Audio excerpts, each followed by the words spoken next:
असां माण्हू बेसब्रा ॾाढा आहियूं ऐं जल्दी तुर्त नतीजनि हासिलु करण लाइ तमामु घणी असां वटि भॼ डुक हूंदी आहे ऐं पोइ जल्दी मायूस थी पवंदा आहियूं। असांजी सूरत हाल इहा हूंदी आहे, कंहिं बि कम में हथु विधोसीं, थोरो कयोसीं, 2 महीना कयासीं, 4 महीना कयासीं, पोइ दिलि टुटी पवंदी आहे त माण्हू असांखे ठाहिनि नथा, माण्हू नतीजो नथा ॾियनि, माण्हू असांखे शाबस नथा ॾियनि, यार हिननि माण्हुनि लाइ छा कजे, कुझु बि कोन्हे को, यार कुझु हासिलु कोन थींदो, कुझु मिलंदो कोन, कुझु हिन मां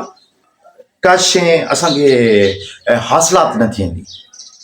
पोइ अहिड़ी कैफ़ियत में असांखे छा करणु खपे? मां आहियां तव्हांजो हैदरमला ऐं तव्हां ॾिसी रहिया आहियो यूट्यूब चैनल मज़ामत। दोस्तो, अक्सर असां वटि सुवाल उथंदा आहिनि त साईं क़ौम पर सियासत,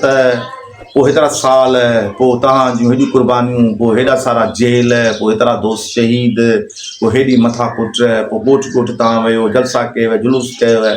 जेलनि में वियो, फाई घाटनि ताईं पहुतो, थिए त कुझु कोन थो, नतीजो कुझु निकिरे कोन थो। ऐं पोइ इन सॼी ॻाल्हि ॿोल करण जो मक़सदु इहो हूंदो आहे त उहो जेको ॻाल्हि कंदड़ आहे उहो त पाण मायूस आहे, पर ॿियनि माण्हुनि खे बि मायूस करण जी कोशिशि कंदो आहे, उन्हनि खे बि इहा कोशिशि कंदो आहे त थींदो कुझु कोन। उन थींदो कुझु कोन वारी कैफ़ियत मां कीअं निकिरिजे? मुंहिंजे लाइ हिकिड़ो नंढिड़ो मिसाल तव्हांखे ॿुधायां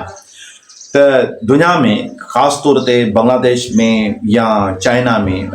बांस जे लकिड़े जो तमामु वॾो फ़सुलु थिए थो। चाइना ताण उनखे तमामु वॾो तेज़ी सां उन फ़सुल खे तमामु वसी पैमाने ते उनखे खणी वियो आहे ऐं इहो फ़सुलु बांग्लादेश में बि थींदो आहे, दुनिया जे ॿियनि मुल्कनि में बि थींदो आहे। चाइना छाकाणि त वॾो मुल्क आहे, उन में उनजो तइदादु तमामु वॾो थिए थो। बांस जो जेको फ़सुलु आहे उन जे लाइ हिकिड़ो बुनियादी शर्त आहे, उहो आहे त मुस्तक़िल मिज़ाजी सां, इंतिहाई तहमुल सां, इंतिहाई सब्र सां तव्हां उन फ़सुल जी आबियारी कयो। हिकिड़ो हारी जॾहिं उहो फ़सुलु पोखे थो, ज़मीन खे खेड़े थो, त उन में रुॻो बांस जो ॿिज छॾे थो ऐं ॿिज छॾण खां पोइ 5 सालनि ताईं उन ज़मीन जी उहो रखवाली करे थो, रोज़ जे बुनियाद ते उनखे पाणी ॾिए थो। हाणे तव्हां सम्झो त 5 साल मुसलसिल उहो पाणी ॾिए थो, ज़मीन मां हिकिड़ो इंच बि सिलो नथो निकिरे 5 सालनि ताईं।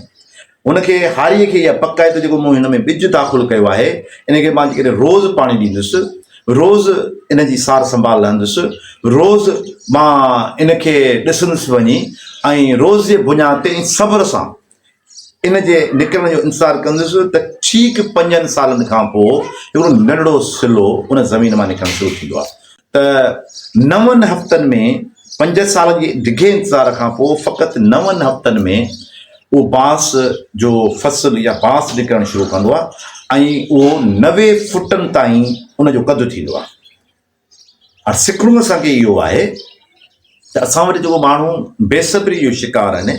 असां वटि माण्हू जेके जल्दी नतीजा हासिलु करण जी कोशिशि कनि था ऐं सोचींदा त असांखे जल्दी नतीजा मिलनि, उन्हनि खे इन बांस जे फ़सुल मां सिखणो आहे त तव्हां हिकिड़ो बांस जो 90 फुटनि जो जेकॾहिं लकिड़ो चाहियो था त उन लाइ 5 साल तव्हांखे रोज़मर्रे जे बुनियाद ते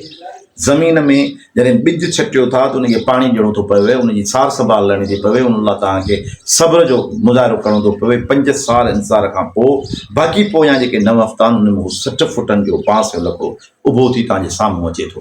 त पोइ हीअ जेके सिंध जूं या दुनिया जूं जेके तहरीकूं आहिनि, इनक़लाबी तहरीकूं आहिनि, आज़ादी जूं तहरीकूं आहिनि, उन लाइ बि तव्हांखे रोज़ जे बुनियाद ते कमु करण जी ज़रूरत आहे, रोज़ जे बुनियाद ते पाणी ॾियण जी ज़रूरत आहे ऐं सब्र ऐं तहमुल सां पंहिंजे ॿिज जी हिफ़ाज़त करणी आहे। ऐं जेको उनजो मुक़ररु अरिसो आहे, उन मुक़ररु अरिसे में जॾहिं उहो फुटी ॿाहिरि निकिरंदो ऐं पोइ बाक़ी जेके पोयां हफ़्ता 2, 4 या 8, 9 हफ़्ता हूंदा, उन्हनि जॾहिं उहो निकिरी निर्वाह थींदो त उहो तव्हांजे लाइ इनक़लाब जी नई नवीद खणी ईंदो।